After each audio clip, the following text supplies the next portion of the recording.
This is the Evil Never Dies podcast with Brett and Carl. This podcast may contain adult themes, violence, and strong language. Listener discretion is advised. The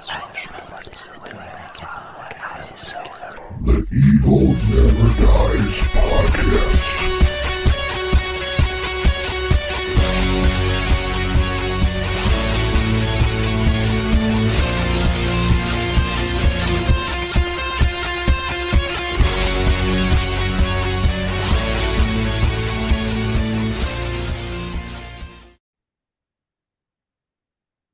Welcome back to the Evil Never Dies podcast.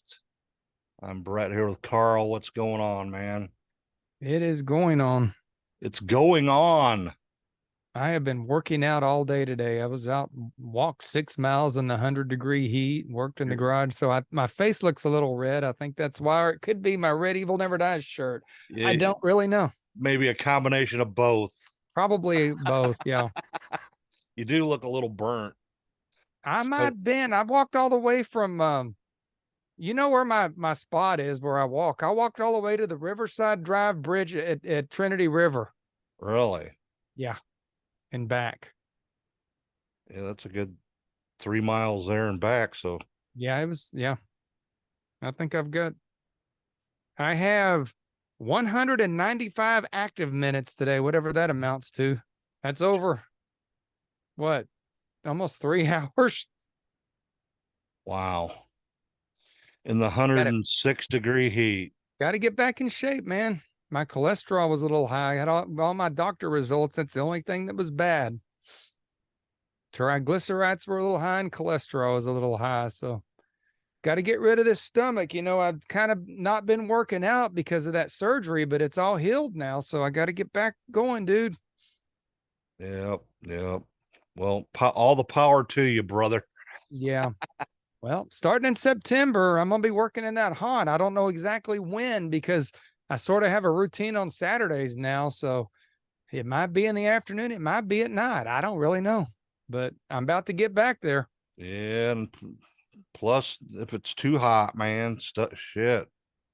Probably try to do it in the coolest time as possible. I'm still trying to make this thing a one-night event.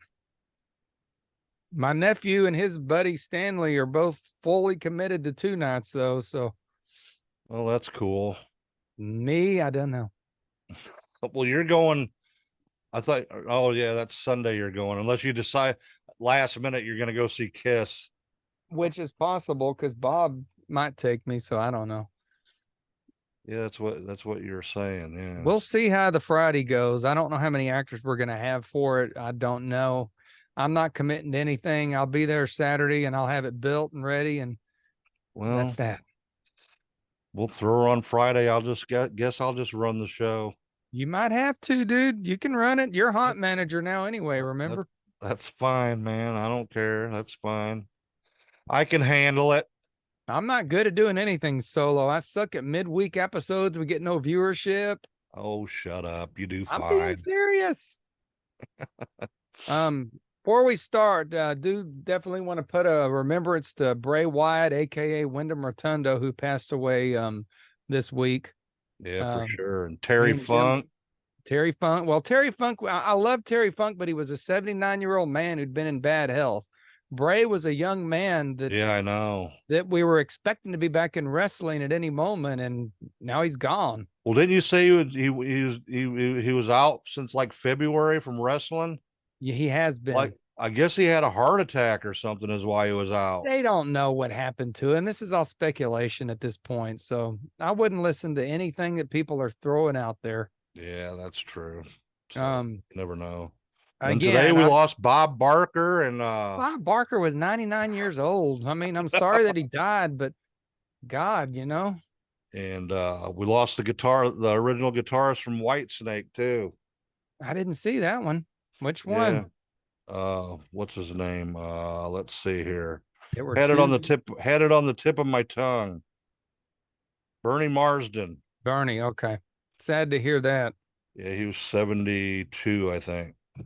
But love Terry Funk. Don't everybody get me wrong, but you know, wasn't expecting Bray Wyatt to just be gone. 10 months after he had just came back to WWE after leaving. He was also dealing with some mental illness problems, and he was very open about it. So, heart with his family. You know, his uncle was Blackjack Mulligan. I mean, his grandfather was at Blackjack Mulligan. His uncle was Barry Windham, and his dad is Mike Rotunda. So, comes from a wrestling family. So, he's got like 4 kids. So, heart out to him, and bless them. Bless Terry Funk. And Bob Barker, sorry you're gone, dude, but you lived a good life. So, he seemed very happy in life. So, that's all of our death wishes for, I guess, the evening. Four in like 3 days. Yeah, I didn't even know about Bernie. That makes me sad. Yeah, that's he's an awesome guitarist, man. Definitely. And he was there from the beginning, really. Yeah, he was. He played up until Slide It In, I think, was when he was officially gone. Well, didn't he co-wrote the next album, didn't he? No. Yeah, it was Slide It In, that's right. Yeah, he was not a part of the Slide It In sessions. Anyway, we turn this into a free-for-all and get no viewership. Tonight, we're going to talk about the original, not the effing remake, The Fog from John Carpenter. I don't think it's called John Carpenter's The Fog, but maybe it should be now. Well, that's what it says on the opening credits. It's John Carpenter's The Fog. Well, the movie, yeah, it does say that, so I stand corrected. It is John Carpenter's The Fog. I got somebody gave me the Blu-ray. Who did that? I don't know. Well, that was nice of them. They could have sold it. Some really cool guy. They could have sold it for probably $5 at Movie Trading Company. Probably not anymore, because I now have the 4K Blu-ray of it. There's that's the original poster. How'd that look when you watched it? I'll just leave it at that. The grain is better. Could have lived with the Blu-ray. I could have probably lived with the Blu-ray. It wasn't perfect, but it looked good and the sound was great. So I'm glad to have it on 4K. Well, I actually found the burnt copy I had of this. Well, throw that away, dude. On DVD. And I put it in to see the difference. There's a big difference between the DVD and the Blu-ray for sure. DVD and Blu-ray are like night and day, because DVD was just compressed video. The 4K looks better in some than others. It actually helped with the film grain, but the color was not nearly as bright as I'd hoped it might have been. So either way, I'm glad it wasn't that expensive, and I was glad to upgrade. So it worked out. Cool. And I got a DVD or a Blu-ray out of the deal. You did. I'm not bitching. And you got Texas Chainsaw Massacre. So there you go. Yes. I'm gonna have to. I hope that's got all kinds of cool stuff on it. And there's like 3 different documentaries on it too. So when we do the show, so we should have lots of info on it. Sorry, I had to throw my shoes. My feet's hurting from all that walking today. All right, The Fog. I look red as shit. The Fog. Directed by John Carpenter. If I'd have been planning this, I would have had my fog machine and started fogging up the room. Directed by John Carpenter. Written by John Carpenter and Debrahill. And produced by Debrahill. Cinematography by the great Dean Cundy. I love that guy, man. He does such good work. He's done so many good movies. Yeah, he is. Edited by Charles Bornstein and Tommy Lee Wallace. Music by John Carpenter. Production company was Debrahill Productions. Distributed by Avco Embassy Pictures. And didn't they get bought out by MGM? I think they did. I don't know about that. Now I'm kind of curious. Well, because in this release, when the DVD and stuff come out, wasn't it on MGM? Distributed through MGM? MGM bought a bunch of movie libraries after they had sold themselves to Warner Brothers, and Warner Brothers like stole their library, and they like bought up a bunch of stuff. So probably what it was. They probably went out of business, and I'm looking. It looks like Orion Pictures ended up with them, and thus MGM was the distributor. So now all of that stuff falls to the Scream Factory. All right. Cool. That was a long, drawn out answer. I apologize for that. Hey, good info, man. Maybe. All right. It was released on February 1st, 1980. Running time of 90 minutes on the dot. 90 minutes. And it seemed like it was a short movie to me. So yeah, it moved by pretty quick. So yeah, you could actually, I seen stuff in it this time that I watched when I watched it that I haven't seen before too. So all right. Country of origin, United States, English language. Budget was $1.1 million, and it made $21.3 million at the box office. So this really knocked John Carpenter out of the park with this movie. definitely. Being his second movie. So all right. Do you want to go over the plot now, or do you want to go over the cast first? Why don't you do the cast first? We'll do it a little different tonight. All right. On with the cast here. Adrian Barbeau as Stevie Wayne. Tom Adkins. Now, our buddy. As you know, John Carpenter uses people's names that he's known over the years and people he's worked with and all that. So Tom Atkins as Nick Castle. Yes, Nick and if Castle. you know who Nick Castle was, the original Michael Myers, Halloween 1978. Definitely, and I was sort of mad he didn't have his mustache in this movie. I hated it without his mustache. I know, man. He looked totally different. He didn't look like his normal woman chasing, drinking self. No, but he was still chasing the young girls. Yep. Ended up in bed with Jamie Lee Curtis. Right? Who was what, like 19, and he's how old? He probably was 30 something at least then. Yeah. I don't know. He looked older than that. And as we just said, Jamie Lee Curtis, she plays Elizabeth Soley. Next, we got Hal Holbrook as Father Patrick Malone. And he did such a good job in this movie, dude. He was sort of cheesy, but I think he did a good job. Definitely did a good job. Janet Leigh as Kathy Williams. And that is Jamie Lee Curtis's mother, for those who might not know. Most famous for the movie Psycho, probably.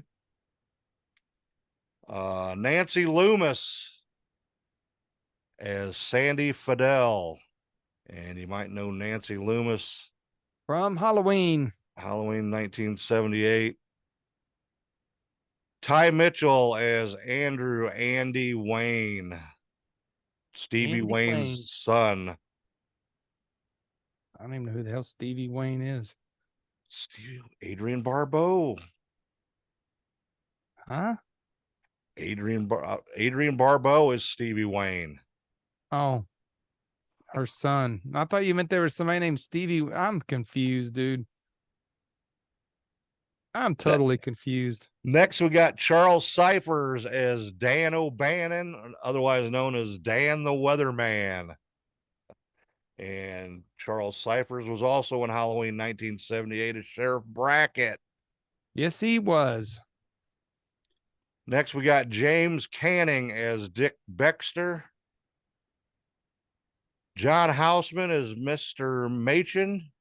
That's sort of a cameo. Yeah. He like told a story at the beginning of the movie. I guess you would call it a ghost story, since this is really a ghost story movie in a way. It is a ghost story movie. That's a good way of putting it. And yeah, that was filmed sort of a ghost story revenge movie. Definitely. John F. Goff is Al Williams. George Buck Flower as Tommy Wallace. If you know who Tommy Wallace is, I was going to say that name sounds familiar. Tommy doesn't it? Lee Wallace, who is been in lots of John Carpenter films, and he also directed Halloween 3.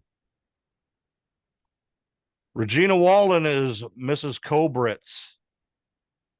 I guess Mrs. Cobritz was somebody John Carpenter knew when he was a kid or something. Babysitter, actual babysitter or something. I'm not sure. Darwin Jostin as Dr. Phibes. And he was also named after what's his name's character? Vincent Price. Yep, Vincent Price. And what's the name of that movie? The Revenge of Dr. Phibes. There was a few of them, weren't there? Yeah, there was a couple of them. Not my favorite Vincent Price movies. They were sort of cheesy on purpose. Yeah. Rob Bottin as Blake, the main ghost character, I guess you'd call him. And he was also the super special effects guy on the movie. And John Carpenter made a cameo at the very beginning of the movie as Bennett Tramer. I wonder where he got that last name. Ben Tramer was a fictional entity in Halloween 1978. You never got to see Ben in that movie. He was just talked about. He was talked about. And that is the cast of The Fog. So a little bit of the rundown on the plot. It's almost midnight, and it's the 100th year of the coastal town of Antonio Bay, which was California. in California. And this is where John Houseman tells the ghost story to the kids on the beach. And this one's about a clipper ship that came against the rocks. And I guess maybe him telling that story woke the ghost or something, but midnight hits and paranormal activity and poltergeist activity is all over the town. And old priest dude, Father Malone, finds his grandfather's diary, even though he's a Catholic priest. I don't know how he had I don't know how that works. I didn't know you would have I don't know how you'd have a priest grandfather if you're a priest, but finds his grandfather's diary at the church, which is 100 years old, and talks about the 6 founders of the town and how they wrecked a clipper ship and killed all the, I guess, the lepers in the colony nearby. Yep. And took their gold. And they established the town. The town, not towned. And that's sort of the plot. That's how it starts out, and it goes from there. How much more you want me to give away? Chaos ensues. All right. I guess we'll go over trivia. Okay. Although this was essentially a low-budget independent film, John Carpenter chose to shoot the movie in anamorphic widescreen Panavision, which cost about a quarter of their budget to do. Yeah, that was a pretty they were talking about that on a lot of the interviews that I watched with the 4K Blu-ray. He didn't want it to feel like a low-budget movie. He wanted it to look like a regular, professionally done. Well, it left a lot of grain behind. Yeah. It's a very grainy movie, and the 4K took a little bit of the grain out, but it's still there.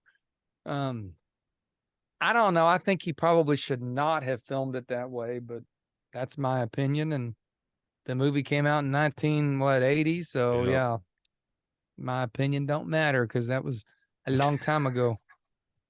Yes, it was. After a rough cut of the movie appeared to be much too short for theatrical release, just about 80 minutes, he added some scenes, including the prologue at the beginning with the old ship captain telling the story around a campfire. scaring little kids.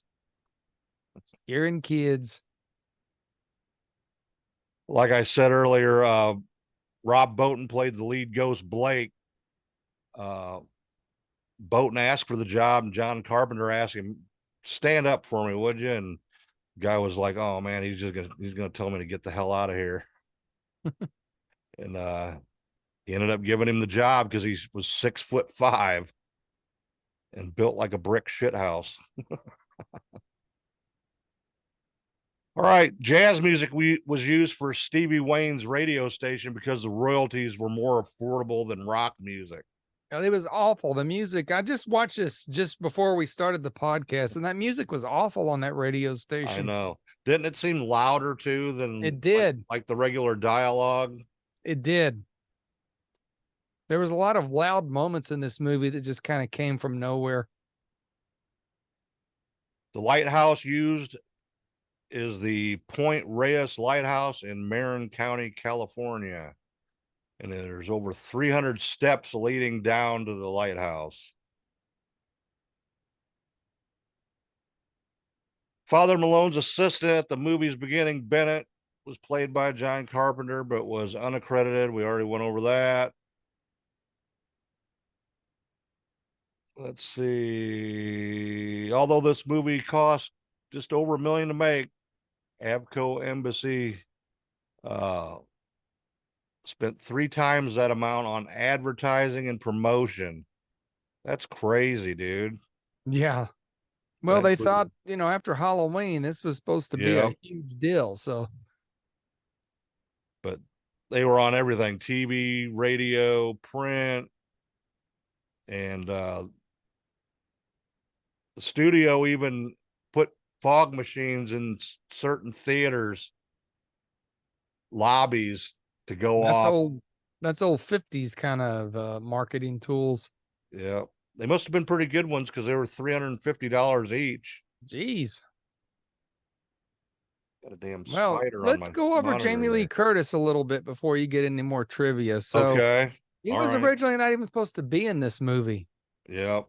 Carpenter and Debrahill wrote her into the movie because, according to what they say, she could not find jobs after Halloween. Nobody wanted to hire her. So they sort of felt sorry for Well, her. they sort of felt sorry for her and gave her and put her in this. And this was before prom night. So, Yeah. I always thought it was weird that she was sort of the co-star after being, the star of Halloween. Well, that's the reason why. She and Jamie Lee Curtis says she does not particularly think this is a good movie and doesn't understand the staying power it has. She says it's not her favorite movie at all. So, interesting notes on Jamie Lee Curtis and how she was not the star of the movie, Even though she's on the cover. even though she's on the cover. She is on the cover. Yeah, look at that right there. Yep. She was too young to play the main role, the DJ anyway, I would have thought. Yep. Yeah, she was. That's my Jamie Lee Curtis analyzing moment. All right. John Carpenter and Deborah Hill, they got the main inspiration from this film.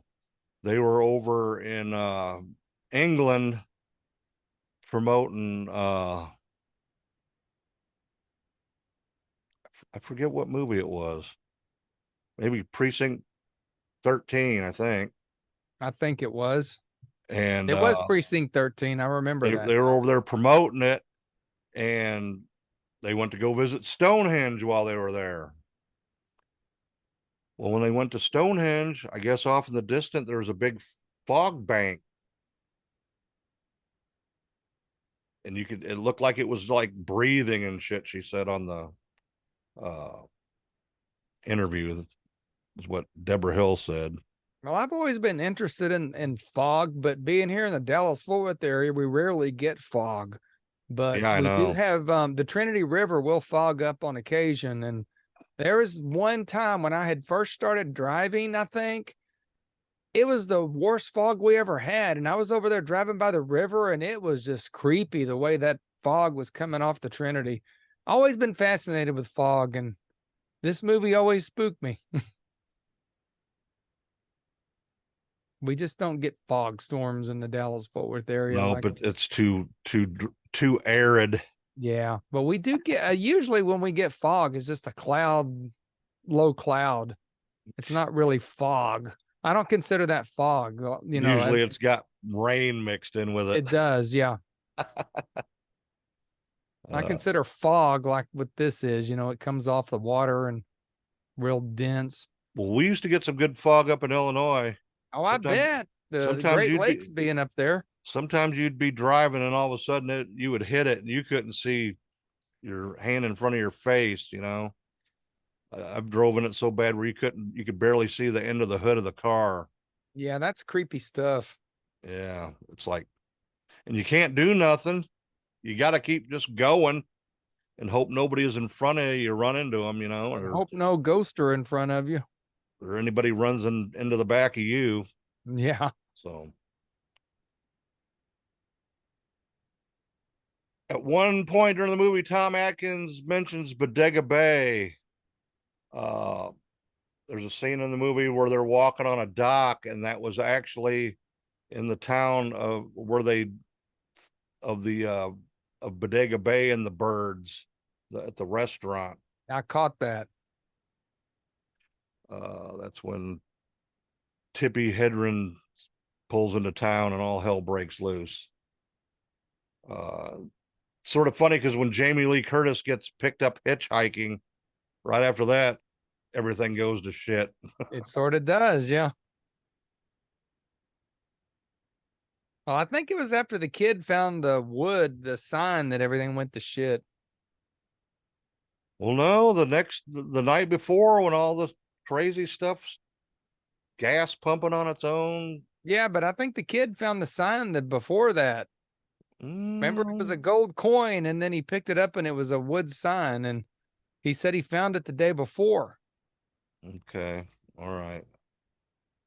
I don't know what the hell. There's a lot of this is a weird movie. It just, I guess it's 100th anniversary, and it don't matter what they would have done. It would have happened either way, because these people want revenge. The lepers. Exactly. Leprosy. That's a Nazca song, Yes, I know that's a good song too. Oh, let's see here. Went through that.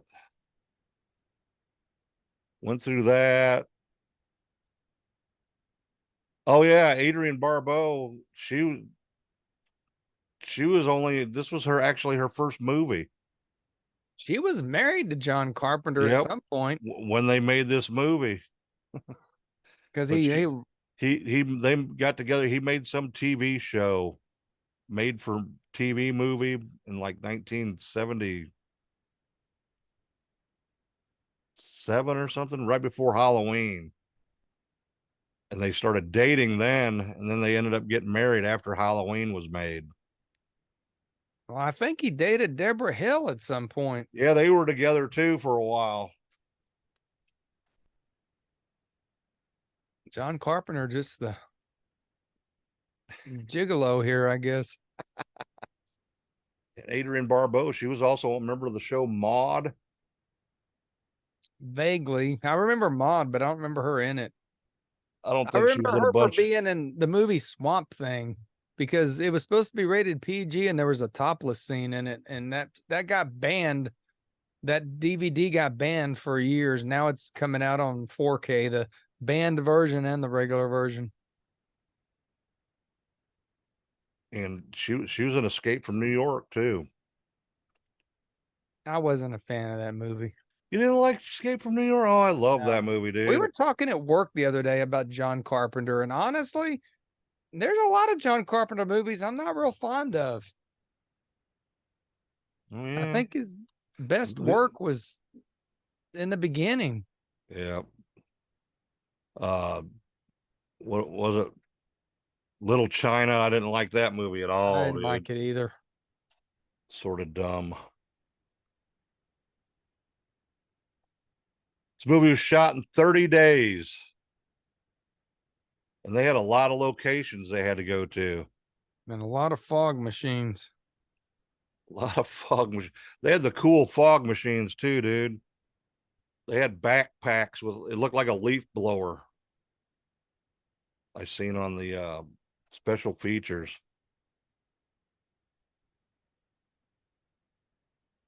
All right, let's see here.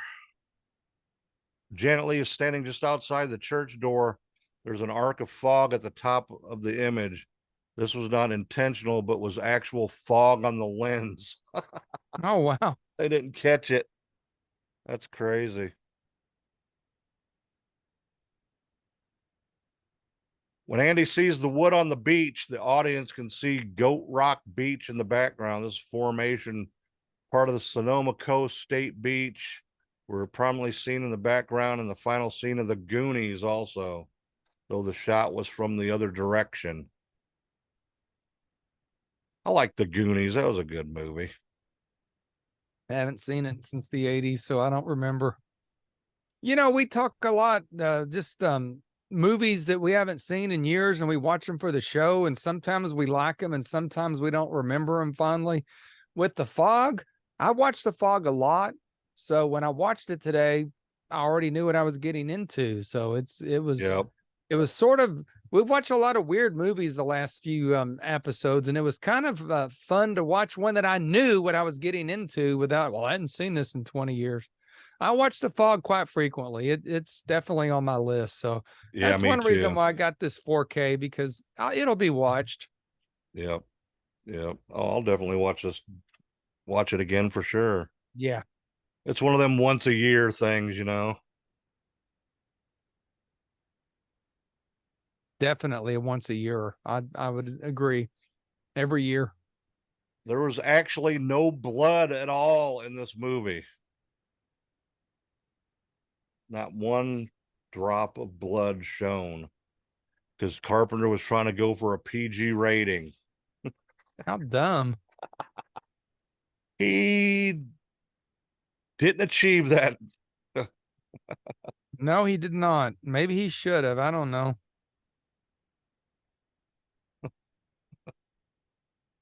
Oh, let's see here. Stevie can be seen climbing down exactly 313 steps to the Point Reyes Lighthouse. Stairs go down 900 feet, equivalent 25 stories. That's crazy.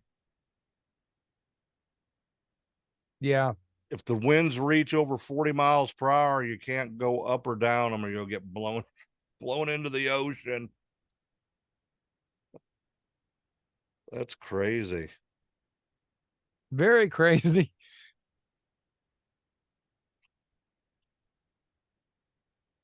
Name of the old clipper ship was the Elizabeth Dane.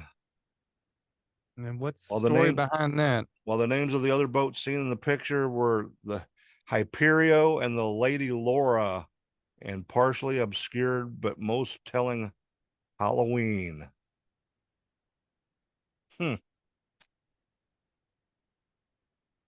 sword that Blake carries is a pattern 1796 light cavalry saber with an ironclad scabbard. Produced between 1796 and 1821. Designed by Brigadier Major John LeMachant and the Birmingham Sword Cutlery. What? I guess that's where the sword was made and who it was patterned after. You confused the shit out of me with that story. The sword What sword? that the ghost cuts what's his name's head off at the end. You just spoiled the movie, goddamn you. Now you spoiled the movie, and I've been trying not to spoil all night. We don't even know who what's his name's head is, though, so you really didn't spoil it. Yeah, I did. Somebody's head gets cut off, but we ain't gonna tell you who.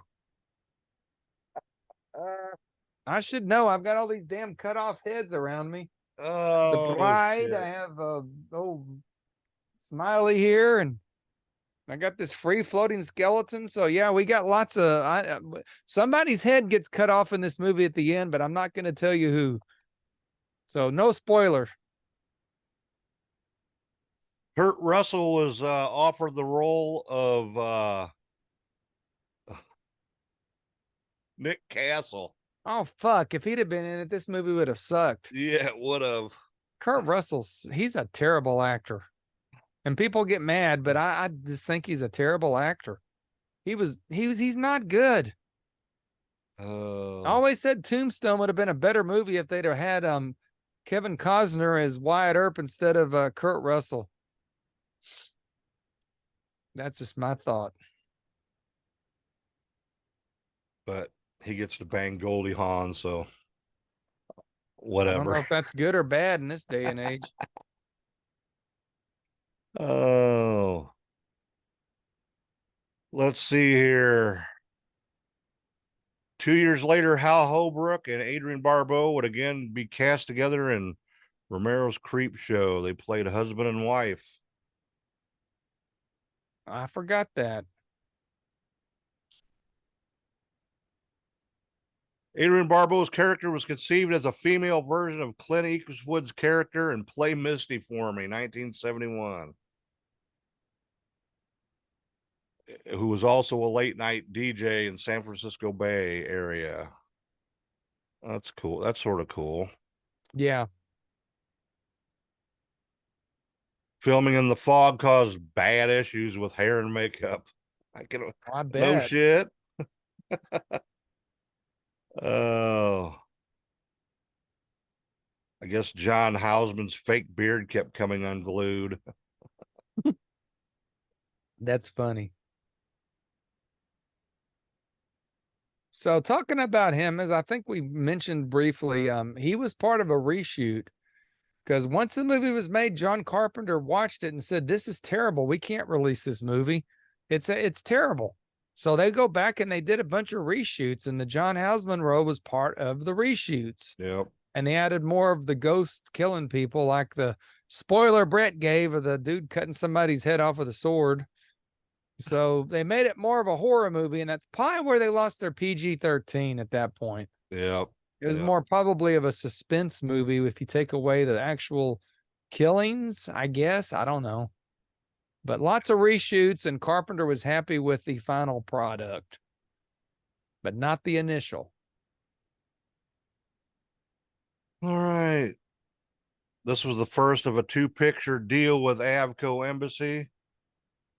The second one was Escape from New York from 1981. There were, if you watch the movie and pay attention, they were talking about the fog coming back. So there was definitely looked like a sequel in the works, but it never happened. And I think somebody on one of the commentaries mentioned that there was supposed to be a sequel, but it didn't happen, obviously. It probably wouldn't have been made by John Carpenter. Probably, yeah, not. It'd probably been like Halloween 2. It would have been. He would have been the producer, and he wouldn't have directed it. I'm glad they didn't make it. It would have been stupid. I thought the movie ended pretty well. Yep. The Fog 2, Blake's Revenge. Yeah. All right. Whatever. What else you got? The shitty remake was released in 2005.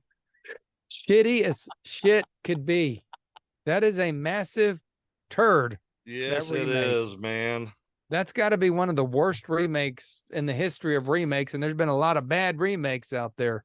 This one was, do not watch the remake for any reason. And John Carpenter and Debrahill produced that piece of shit. Jeez. Boy, I don't know what. Fuck. That was it even had the dude from Smallville in it, and he couldn't even save it. Tom, what's his name? I forget. Played Clark Kent. He couldn't save it. It was shit. Terrible, terrible, terrible remake. In the scene where the gas pump comes off the thing and starts pumping, the total sale is $4.32 for 8.3 gallons.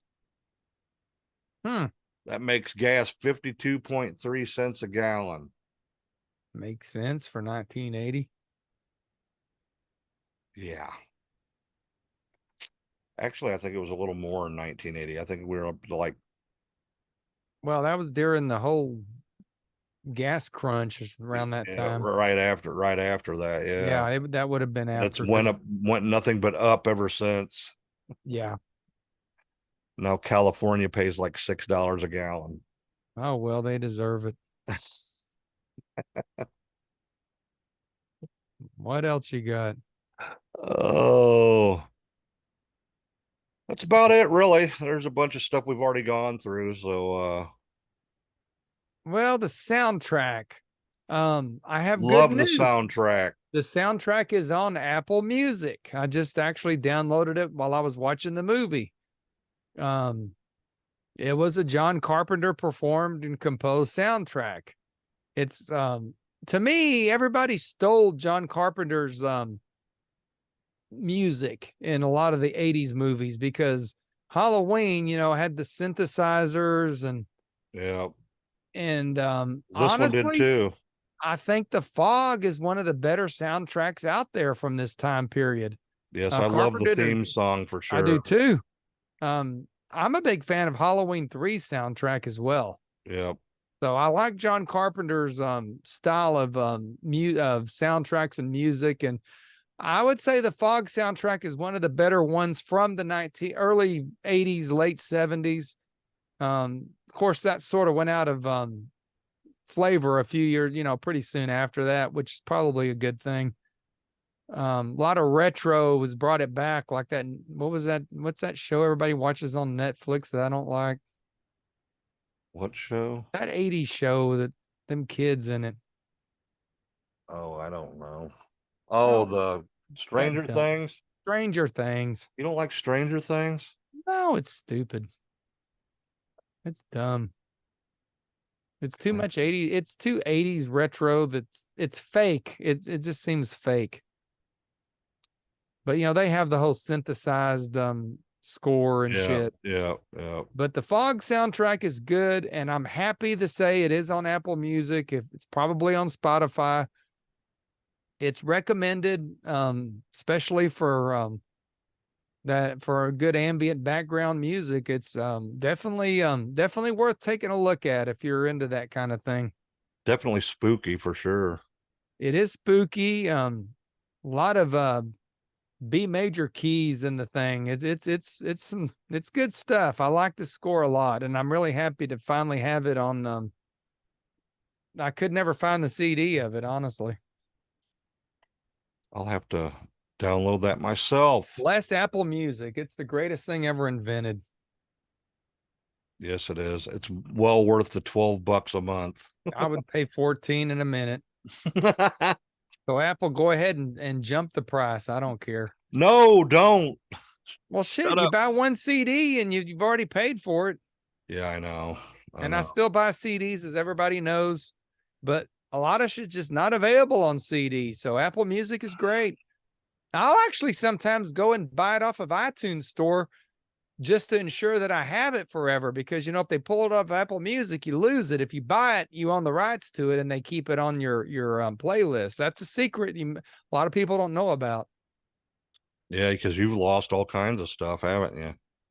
Yeah, but I have my CDs to back them up.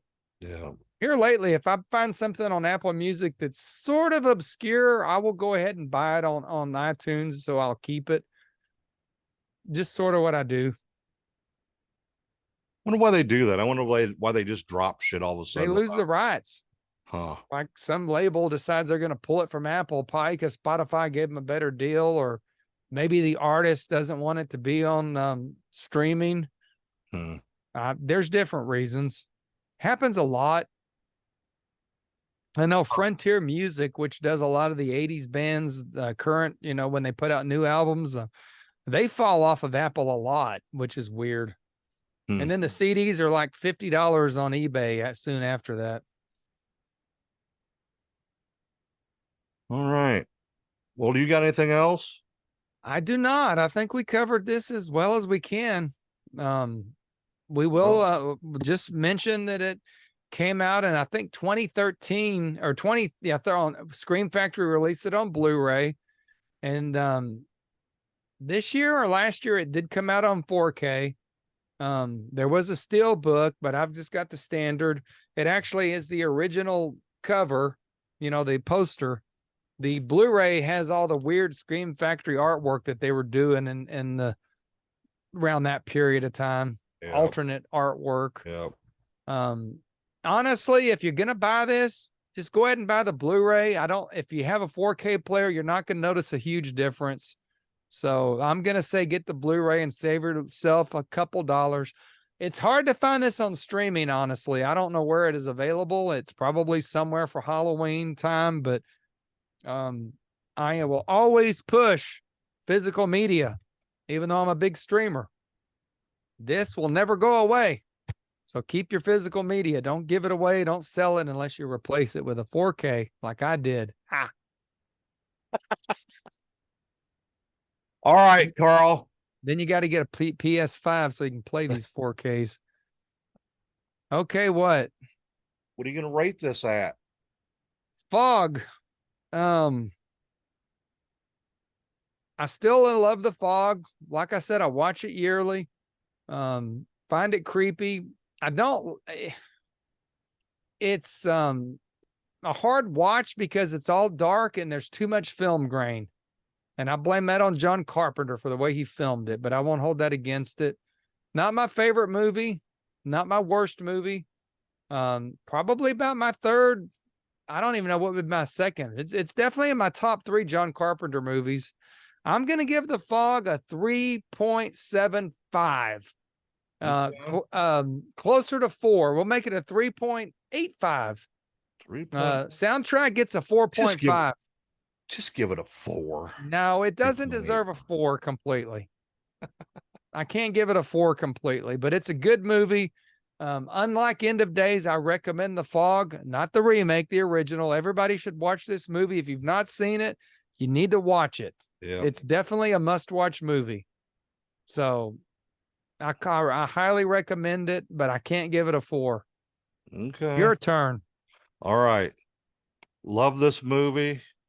Seen it when it first came out in the theater in 1980. I think I'd 13 or so. Lisa cutting in.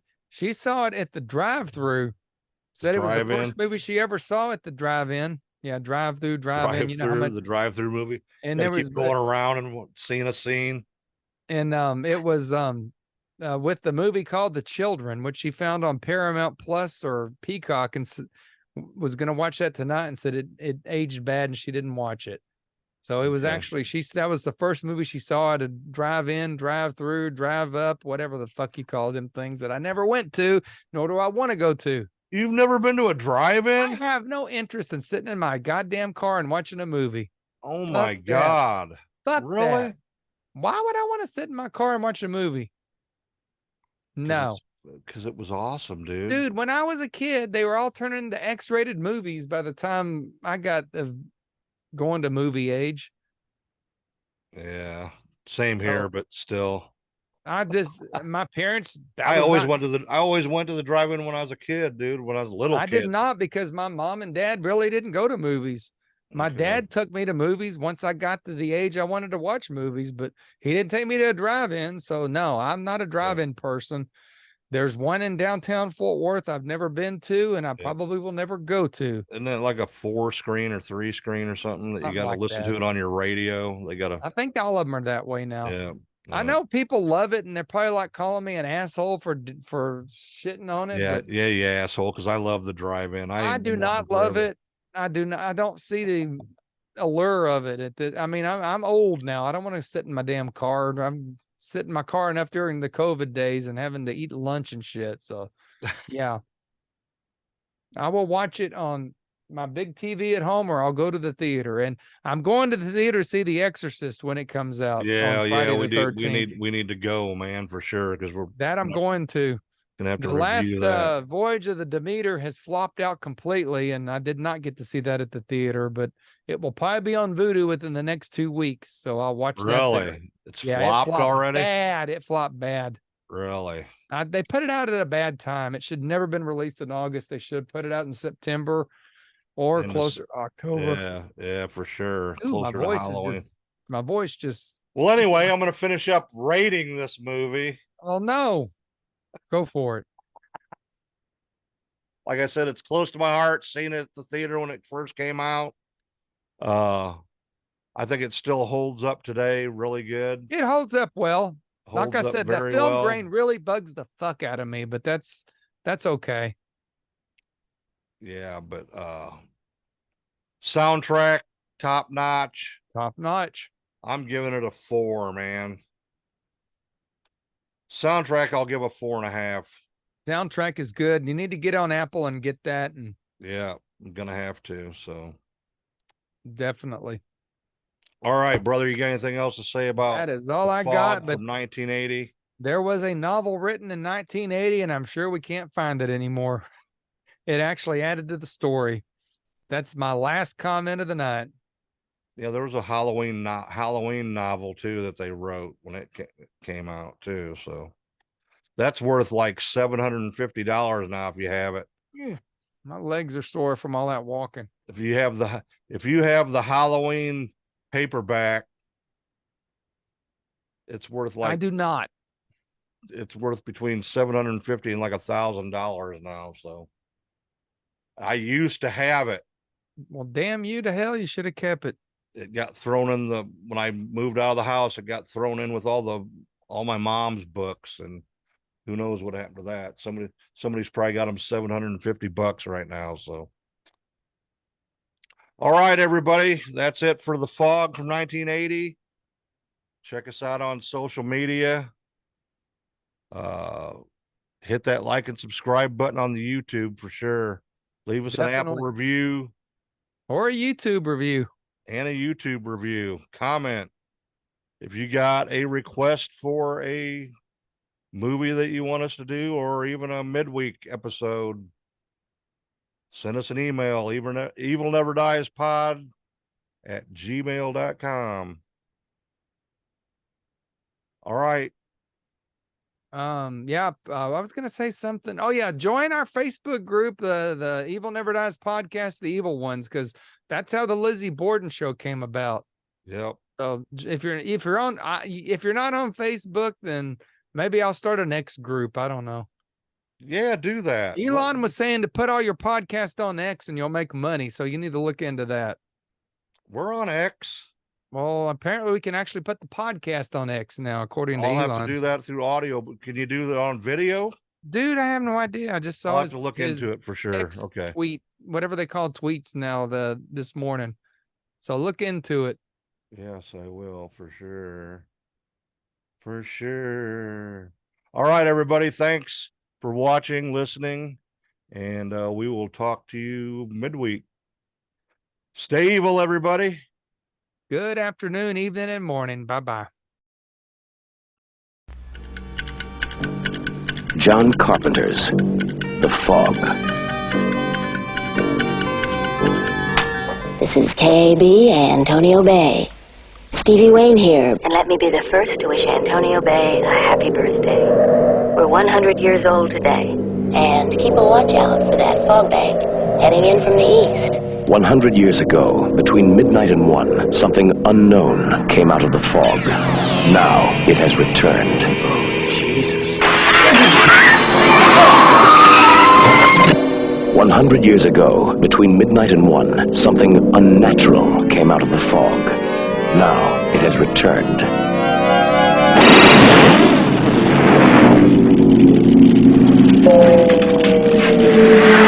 100 years ago, between midnight and 1, something evil came out of the fog.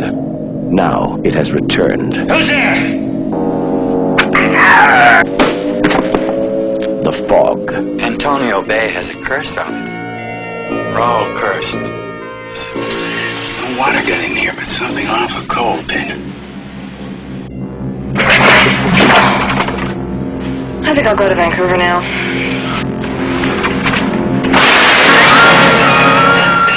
Where's the fog now? Well, it should be right outside my door now. Oh, there's something different about this fog. Dan, stay away from the door! Someone listen to me! Get inside and lock your doors. Close your windows. There's something in the fog.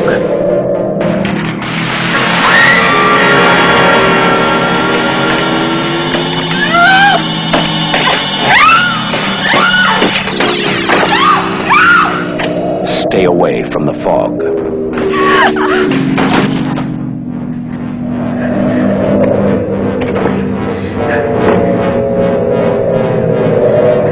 From the creator of Halloween, the ultimate experience in terror and suspense. John Carpenter's The Fog, starring Adrienne Barbeau, Jamie Lee Curtis, John Houseman, Janet Leigh as Kathy Williams, and Hal Holbrook as Father Malone.